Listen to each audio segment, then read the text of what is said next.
Si te preguntara, ¿alguna vez has recibido un castigo por una falta que no cometiste? ¿Qué me responderías?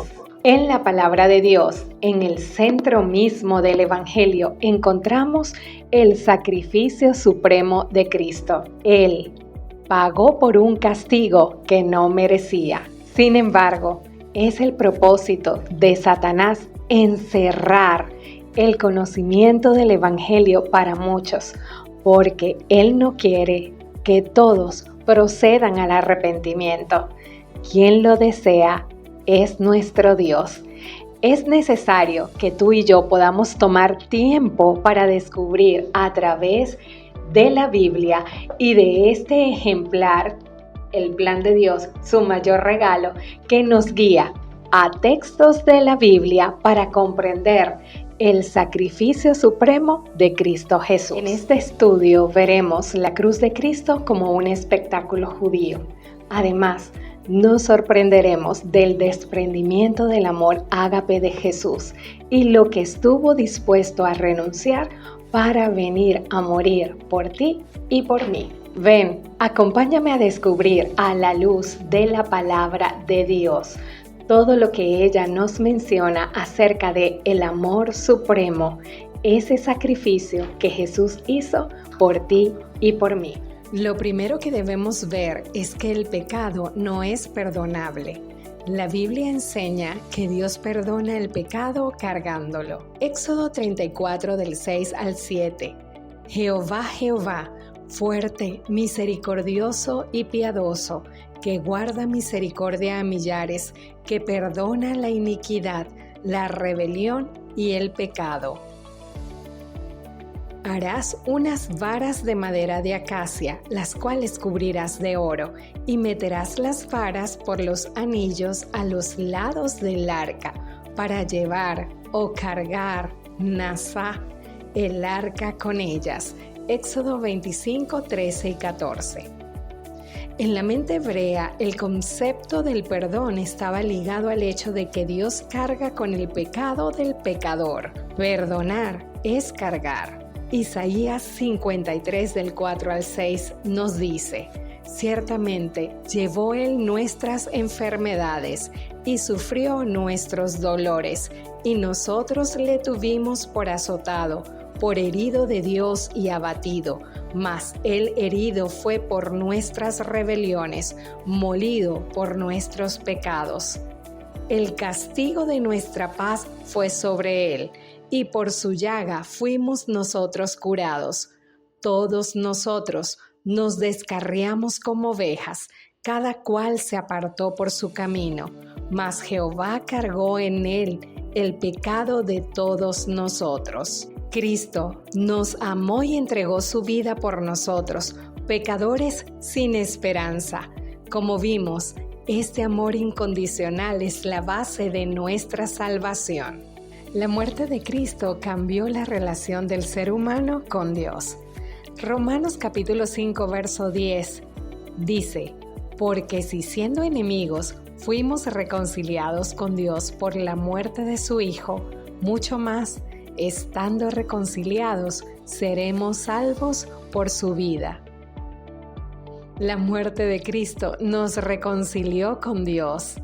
La buena noticia del Evangelio es que Dios ya no mira a la raza humana como su enemiga. Por el contrario, Él ha reconciliado a todo el mundo a sí mismo a través de la muerte de su Hijo. Ahora bien, según la palabra de Dios, ¿qué demanda la ley para que nuestros pecados sean perdonados? Hebreos 9:22. Recuerda, la Biblia se responde a sí misma. Y casi todo es purificado según la ley con sangre, y sin derramamiento de sangre no se hace remisión de pecado. La ley del pecado demanda muerte con el fin de que los pecados sean perdonados. La palabra purificado o purgado es kat sarizo, limpiado y sangre derramada. Significa vida convertida en muerte. Cuando Cristo murió en la cruz, Él pagó el precio por los pecados del mundo. Ahora, ¿Por cuáles medios justifica Dios a los pecadores? Continuamos leyendo la palabra de Dios. Romanos 3:24. Siendo justificados gratuitamente por su gracia mediante la redención que es en Cristo Jesús. Por su muerte en la cruz, Cristo ha eliminado la barrera entre el hombre pecador y un Dios santo. Por medio de la muerte de Cristo, entonces, Dios manifiesta o revela su justicia, porque en el Evangelio la justicia de Dios se revela por fe y para fe, como está escrito, mas el justo por la fe vivirá. Romanos 1:17. Dios justifica y acepta como justo a aquella persona que tiene una verdadera fe en Jesús. Desde la cruz, Dios puede satisfacer las necesidades de la ley del pecado y declarar legalmente justo a los creyentes. El sacrificio en la cruz revela que Dios es realmente justo y a la vez le permite justificar al pecador. Busca tu Biblia y leamos juntos Romanos capítulo 3, versos 26, que dice: fue para demostrar y probar en el tiempo presente, el momento actual, que Él mismo es justo y que Él justifica y acepta como justo al que tiene una verdadera fe en Cristo Jesús. ¿Qué significa justificar? Es pagar la condena de otro. Si alguien es condenado a muerte y otro muere en su lugar, absolviéndolo, el último justificó al primero. Una vida creada solo puede justificar otra vida. Si la condena es muerte eterna, solo alguien que entregue una vida eterna puede justificar al condenado. Solo una vida eterna que no haya pecado puede justificar una condena de muerte eterna. ¿Puede una sola vida justificar varias? Una vida creada no puede justificar varias vidas. Qué maravilloso es poder estudiar la palabra. Vamos a Hebreos capítulo 2, verso 9. Y descubramos qué gustó Jesús al morir en la cruz por ti y por mí. Dice: pero vemos a aquel que fue hecho un poco menor que los ángeles, a Jesús coronado de gloria y de honra a causa del padecimiento de la muerte, para que por gracia de Dios gustase la muerte por todos. Este texto bíblico nos dice que Cristo Jesús, a través de su muerte, gustó la muerte por toda la raza humana. Ahora bien, hay dos textos bíblicos que te los voy a referir, pero tú léelos con detenimiento y escudriña con calma. Lee esas cartas de amor, lee lo que Dios tiene para decirte a través del plan de salvación. No te conformes con lo que te digo acá, con lo que te puedan decir tu pastor o algunos hermanos. Ve a la palabra y deja que Dios ilumine tu vida con su presencia. Vamos a ver, la muerte que los seres humanos mueren hoy día es un sueño de muerte. Te voy a dar dos textos bíblicos para que a solas con Dios puedas escudriñar y descubrir lo que Él tiene para decirte. Juan capítulo 11 versos del 11 al 14, donde relata el episodio de la muerte y resurrección de Lázaro. Allí puedes ratificar acerca de lo que te digo del sueño de muerte. Pero la muerte que Cristo probó por cada ser humano es la segunda muerte o muerte eterna. El siguiente texto bíblico que vas a escudriñar es Apocalipsis 20:14. La paga del pecado o el adiós a la vida. Desde el momento de su nacimiento, a través de la muerte de los infantes y luego en diferentes momentos, Satanás había intentado matar a Jesús. Veamos algunos casos.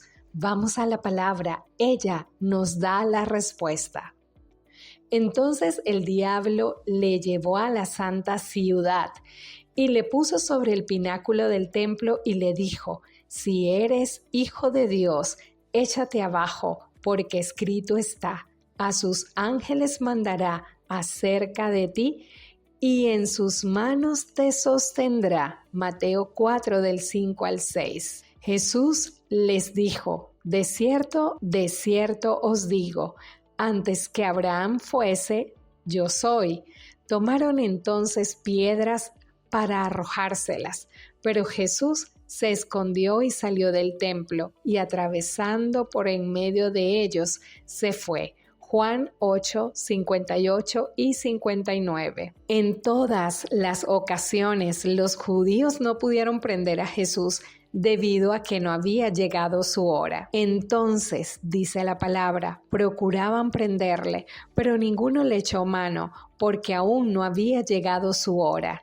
Estas palabras habló Jesús en el lugar de las ofrendas, enseñando en el templo, y nadie le prendió porque aún no había llegado su hora. Juan 7, 30 y capítulo 8, 20. En el Getsemaní, Jesús declaró: ahora es la hora. Habiendo estado con vosotros cada día en el templo, no extendisteis la mano contra mí, mas esta es vuestra hora y la potestad de las tinieblas. Lucas 22, 53. Daniel capítulo 9 versos 26 había señalado: y después de las 72 semanas se quitará la vida al Mesías, mas no por sí. Aquí te presento una gráfica de las 70 semanas de Daniel, capítulo 9, versos 24 y 27. Puedes detener el video en este punto y visualizar cada una de las etapas de estas 70 semanas. En el Getsemaní, Jesús oró. Yendo un poco adelante, se postró sobre su rostro, orando y diciendo: Padre mío, si es posible, pasa de mí esta copa, pero no sea como yo quiero, sino como tú. Mateo 26, 39. 3 veces oró Jesús al Padre que pasara de él esa copa. ¿A cuál copa se refería Cristo?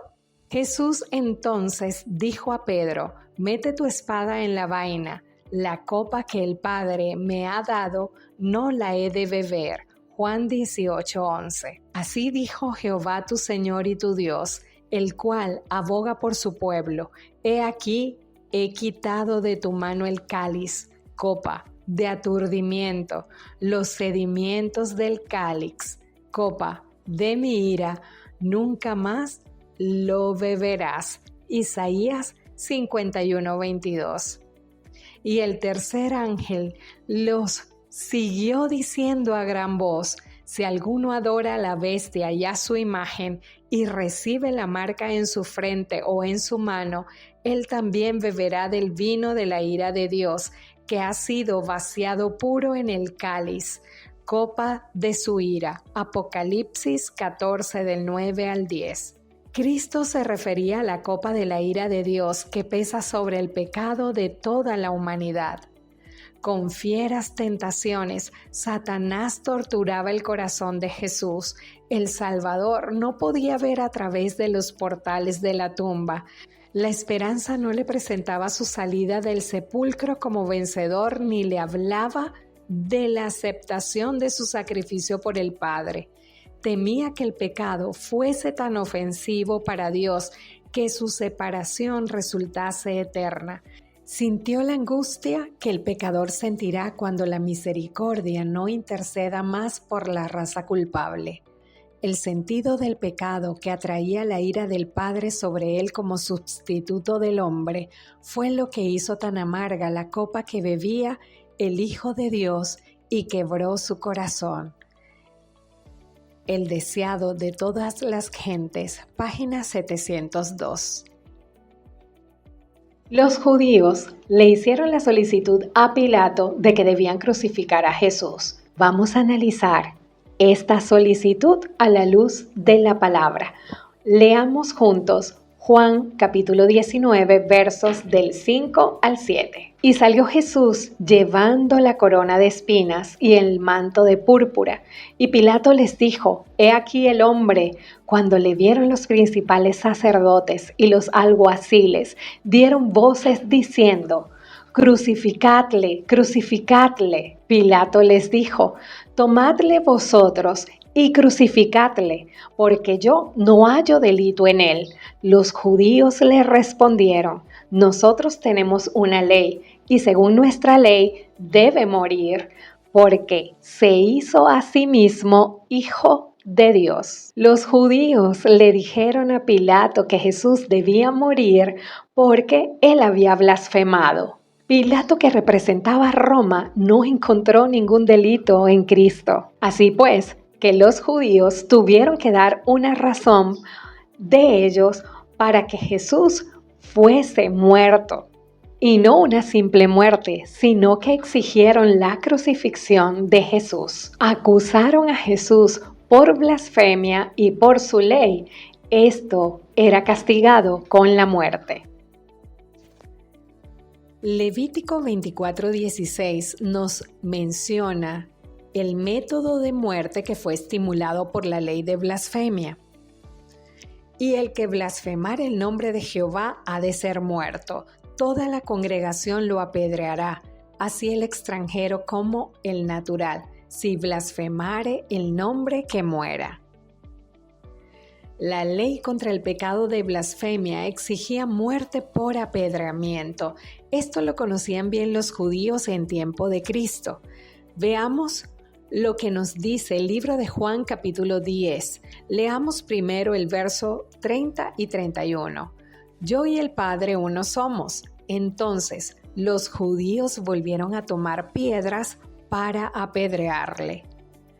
Le respondieron los judíos diciendo, por buena obra no te apedreamos, sino por la blasfemia, porque tú, siendo hombre, te haces Dios. Juan capítulo 10, versos 33. Sin embargo, los judíos le dijeron a Pilato que Jesús debía morir crucificado porque había blasfemado. En Deuteronomio capítulo 21, versos 22 y 23, nos dice, ¿por qué entonces la exigencia de los judíos de que Cristo fuese crucificado? Si alguno hubiere cometido algún crimen digno de muerte y lo hiciereis morir y lo colgareis en un madero, no dejaréis que su cuerpo pase la noche sobre el madero. Sin falta lo enterrarás el mismo día, porque maldito por Dios es el colgado, y no contaminarás tu tierra, que Jehová tu Dios te da por heredad. Para los judíos, colgar de un madero era recibir la maldición de Dios.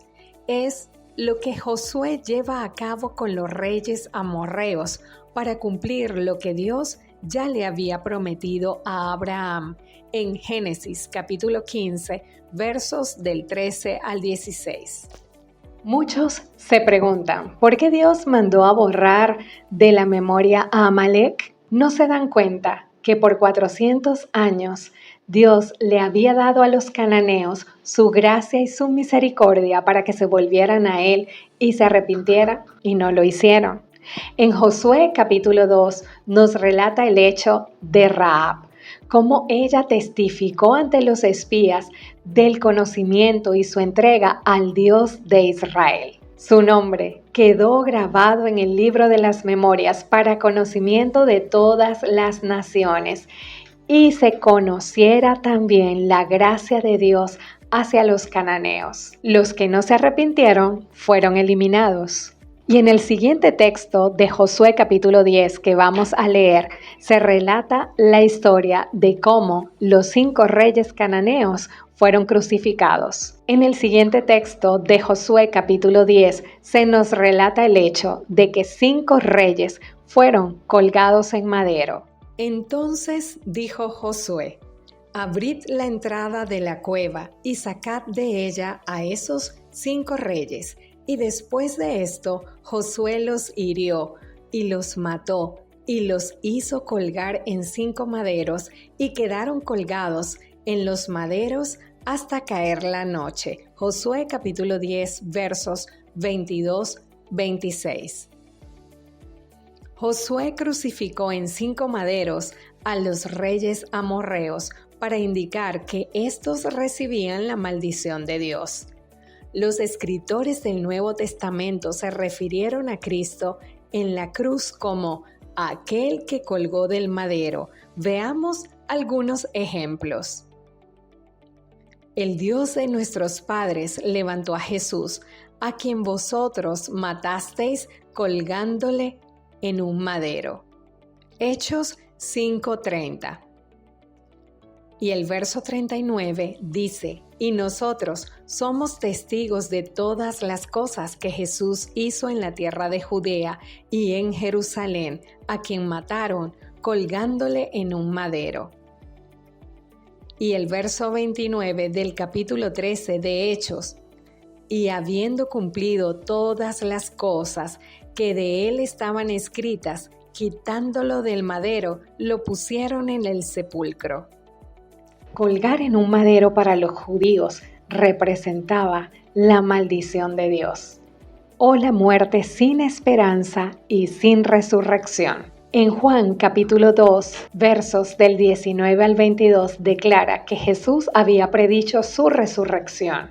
Los judíos querían asegurarse de que Jesús recibiera toda la maldición de Dios para que no resucitara. Y esa es la razón por la que exigieron su crucifixión. Gálatas capítulo 3, verso 10 nos menciona: ¿bajo qué están todos aquellos que desobedecen la ley? Leamos: porque todos los que dependen de las obras de la ley están bajo maldición, pues escrito está: maldito todo aquel que no permaneciere en todas las cosas escritas en el libro de la ley para hacerlas.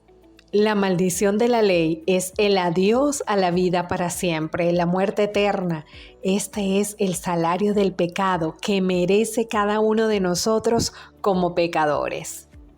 Muchos usan este verso para decir que los que obedecen la ley están bajo maldición, pero lo que el texto dice es todo lo contrario. Los que no obedecen la ley están bajo maldición. Esta es la realidad de todos los seres humanos. Todos hemos desobedecido y nos encontramos en maldición. Salmo 119:1 declara que son dichosos o bienaventurados los que andan en la ley del Señor, y Apocalipsis 22:14 dice que son bienaventurados los que guardan los mandamientos. Gálatas capítulo 3 verso 13 nos menciona cómo Cristo nos redimió de esta maldición de la ley. Cristo nos redimió de la maldición de la ley, hecho por nosotros maldición, porque está escrito: maldito todo aquel que es colgado en un madero. Al ocupar nuestro lugar, Cristo toma para sí la maldición de la ley que recae sobre cada ser humano. Cristo estaba dispuesto a morir para siempre para que nosotros pudiésemos vivir en su lugar. Ese es el supremo sacrificio que Dios demostró, el amor derramado de Dios por nosotros. Rumbo a la cruz, Jesús recibió toda clase de maltratos, torturas, castigos y vejaciones, pero no es el sufrimiento físico de Cristo lo que paga nuestra salvación. Los clavos, la corona de espinas, los azotes y el sufrimiento físico de Jesús no pagaron nuestra redención. Solo fueron el testimonio público que expuso el carácter homicida de Satanás. Leamos Colosenses 2:15. Y despojando a los principados y a las potestades, los exhibió públicamente, triunfando sobre ellos en la cruz. En la cruz, Cristo aún era Dios, y en Él estaba la fuente de la vida eterna. ¿Cómo se puede matar la vida? Es la acción de Dios a Jesús en la cruz y la disposición de Jesús a aceptar la voluntad de su Padre, lo que paga por nuestros pecados Y exactamente esto fue profetizado por Isaías. Leamos Isaías capítulo 53, verso 10. Con todo eso, Jehová quiso quebrantarlo, sujetándolo a padecimiento. Cuando haya puesto su vida en expiación por el pecado, verá linaje y vivirá por largos días, y la voluntad de Jehová será en su mano prosperada. El apóstol Pablo lo explica así: al que no conoció pecado por nosotros lo hizo pecado, para que nosotros fuésemos hechos justicia de Dios en él. Segunda de Corintios 5:21. En la cruz, Cristo no podía salvarse a sí mismo y la raza humana al mismo tiempo. Era o lo uno o lo otro. Y el pueblo estaba mirando, y aún los gobernantes se burlaban de él diciendo: a otros salvó, sálvese a sí mismo, si este es el Cristo, el escogido de Dios. Lucas 23:35. Ahora, tomemos 4 pecadores sobre los cuales pesa la maldición de la ley, la muerte eterna. La maldición de la ley del pecado establece que el pecador debe morir eternamente. Vimos al comienzo que los pecados no son perdonables. La forma de ser perdonado el pecado es cuando otro lo carga, o los carga el pecador y muere a causa de los mismos, o un sustituto los carga muriendo en lugar de éste. La palabra de Dios señala la esencia del amor ágape. Juan 15:13. Nadie tiene mayor amor que este, que uno ponga su vida por sus amigos. En esto consiste el amor, no en que nosotros hayamos amado a Dios, sino en que Él nos amó a nosotros y envió a su Hijo en propiciación por nuestros pecados. En la cruz, Cristo se despoja de su vida eterna, la fuente de vida que sostiene la vida del universo, y la entrega al Padre para que la disponga a favor de cada uno de nosotros. ¿Puede una sola vida justificar varias? Colosenses, capítulo 1, versos 15 al 17. Él, Jesús, es la imagen del Dios invisible, el primogénito de toda creación, porque en Él fueron creadas todas las cosas, las que hay en los cielos y las que hay en la tierra, visibles e invisibles, sean tronos, sean dominios, sean principados, sean potestades. Todo fue creado por medio de Él y para Él, y Él es antes de todas las cosas, y todas las cosas en Él subsisten. Colosenses 1, del 15 al 17. Solo Cristo en todo el universo tenía la calidad para justificar a todos. Él es la verdadera fuente de la vida. Él es la vida. Filipenses capítulo 2 versos del 5 al 8 expresa este proceso de la cruz de forma extraordinaria. Haya pues en vosotros este sentir que hubo también en Cristo Jesús, el cual, siendo en forma de Dios, no estimó el ser igual a Dios como cosa a que aferrarse, sino que se despojó a sí mismo, tomando forma de siervo, hecho semejante a los hombres, y estando en la condición de hombre, se humilló a sí mismo, haciéndose obediente hasta la muerte, y muerte de cruz. El texto señala que Cristo se despoja de la fuente de vida y al mismo tiempo el Padre le arrebata la vida a Cristo y empieza a derramar la copa de su ira en la persona de su Hijo. Cristo comienza a percibir en ese momento la ira del Padre contra el problema del pecado en su propia persona. Cristo se desprende de la fuente de vida eterna y apura la copa de la ira de Dios. La copa de la ira de Dios, muerte eterna.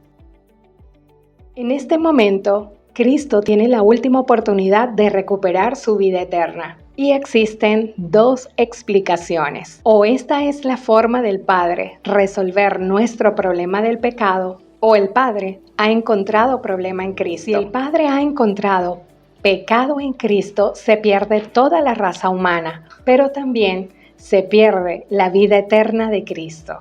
En un instante, Cristo puede decidir recuperar su vida eterna, renunciando a la cruz. En ese caso, la vida eterna del ser humano se pierde. O puede seguir adelante por la fe en el Padre y entregarle la fuente de vida en favor de todos los pecadores.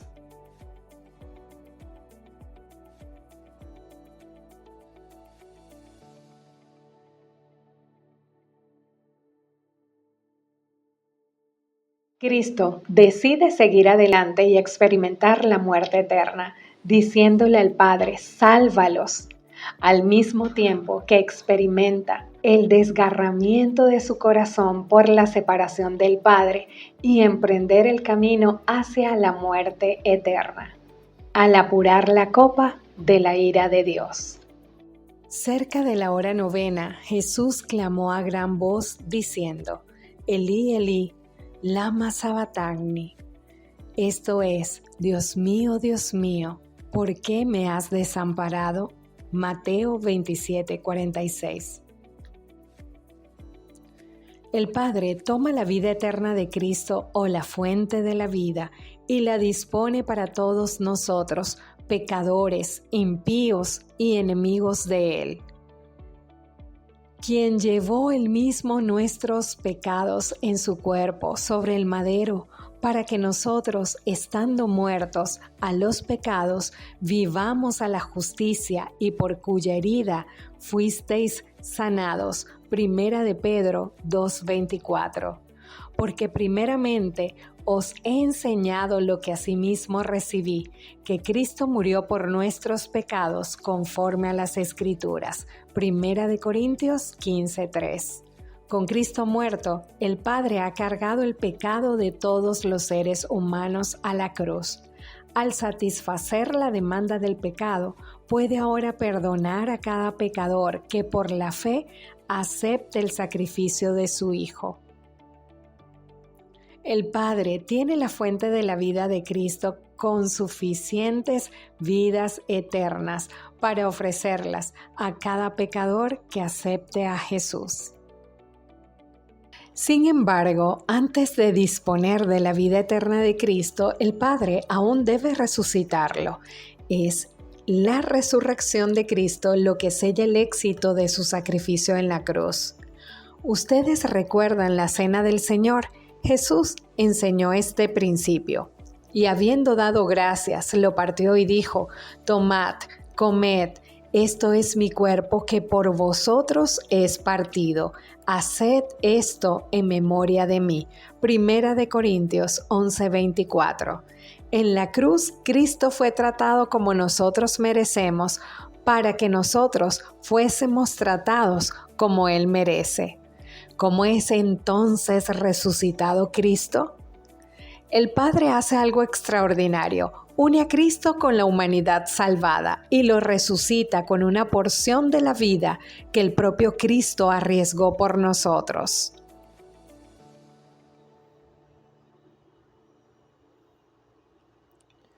Por lo cual también su fe, la de Abraham, le fue contada por justicia. Y no solamente con respecto a él se escribió que le fue contada, sino también con respecto a nosotros, a quienes ha de ser contada. Romanos 4:22-25. La Biblia presenta la resurrección de Cristo como el aval de nuestra justificación. Al creer en Cristo, somos justificados. La justificación de Cristo viene a ser nuestra justificación. Somos justificados por la fe en Cristo. Unida la Iglesia con Cristo, ambos se convierten en un solo cuerpo, ya que comparten una sola vida, la vida eterna que Cristo ha entregado en la cruz.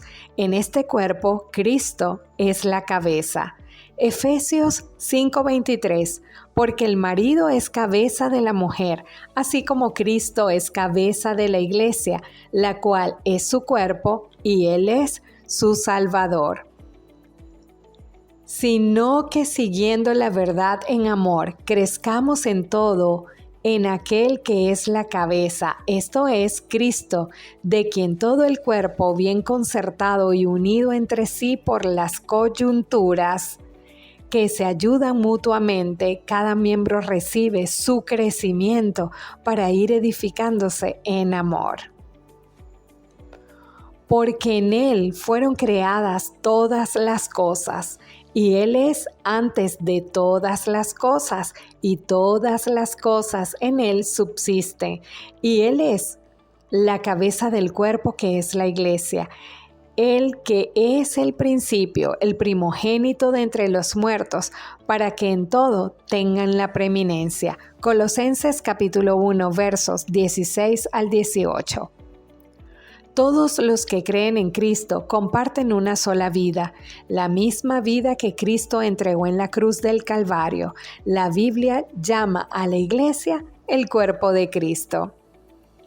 El Padre quedó satisfecho con el sacrificio de Cristo y procedió a resucitarlo uniéndolo con la comunidad de salvados.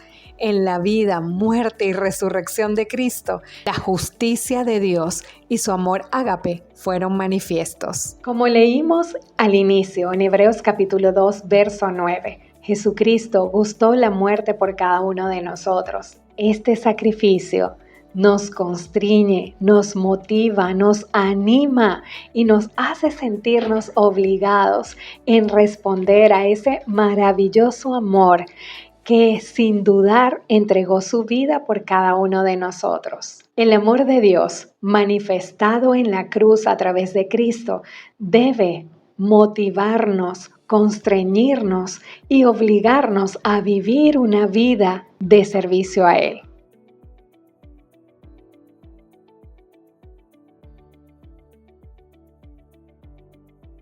Primera de Juan, capítulo 3, verso 16, nos habla de lo que Cristo hizo para demostrar el amor desinteresado de Dios por cada uno de nosotros. Leamos juntos. En esto hemos conocido el amor, en que Él puso su vida por nosotros. También nosotros debemos poner nuestras vidas por nuestros hermanos. Por medio de la entrega de su vida, Cristo nos dio a conocer a cada uno de nosotros la esencia del amor ágape de Dios. Esta es la forma de la cruz de mostrar el amor desinteresado de Dios por nosotros. Por este supremo sacrificio, Cristo nos muestra a nosotros, pecadores, que Él nos amó mucho más que a sí mismo. Este es el verdadero amor ágape. Una noche, un operador de vías estaba esperando el último tren para activar los controles y poner el puente en posición horizontal. A lo lejos, vio las luces del tren y esperó hasta que estuviese a una distancia prudente para bajar los carriles del puente. Cuando advirtió la cercanía del tren, se dirigió a la cabina de control para descubrir, horrorizado, que los controles no funcionaban y que el seguro que sujetaba la unión entre los carriles se había malogrado. Solo podía activar la operación manual del puente. El operador abandonó la cabina de control y cruzó al otro lado del río donde había un interruptor para accionar una palanca manual, la cual sostenía los dos carriles del puente. Él bajaría la palanca y la mantendría en dicha posición con mucha fuerza hasta que el tren cruzase el puente.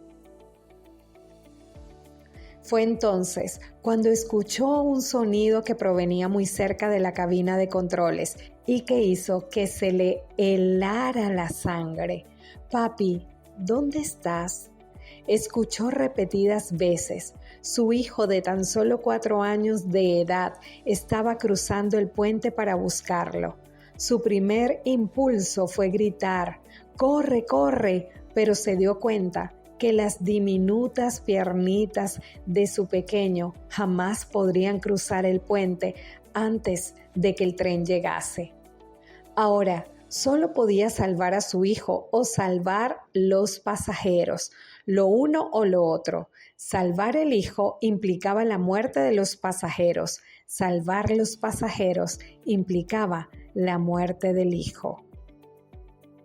El gran dilema del operador del puente para el paso de trenes y barcos: ¿la vida de su hijo o la vida de los pasajeros del tren? Hace 2000 años atrás, Dios, el Padre, decide entregar a Cristo Jesús en favor de la raza humana.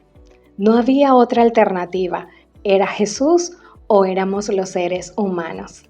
La cruz nos muestra el inmenso amor del Padre por cada uno de nosotros. Así, hemos concluido el repaso de la lección número 4 del Plan de Dios, su mayor regalo. Te invito a que puedas ir a la Biblia y puedas tomar tiempo para descubrir texto por texto el supremo amor de Dios por la humanidad, el inmenso amor de Cristo Jesús a través de su entrega.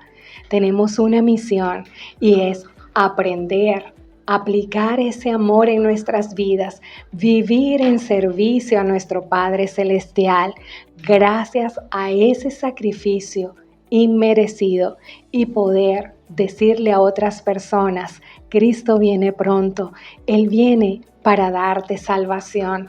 Entrega tu vida a Él, conoce del plan de salvación, ven que yo te enseño.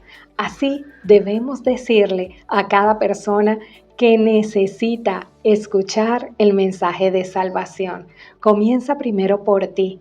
Pídele al Espíritu Santo dirección y Él te va a llevar a donde tengas que ir a predicar. Que Dios te bendiga, que Dios te guarde y recuerda estudiar la Biblia y orar cada día.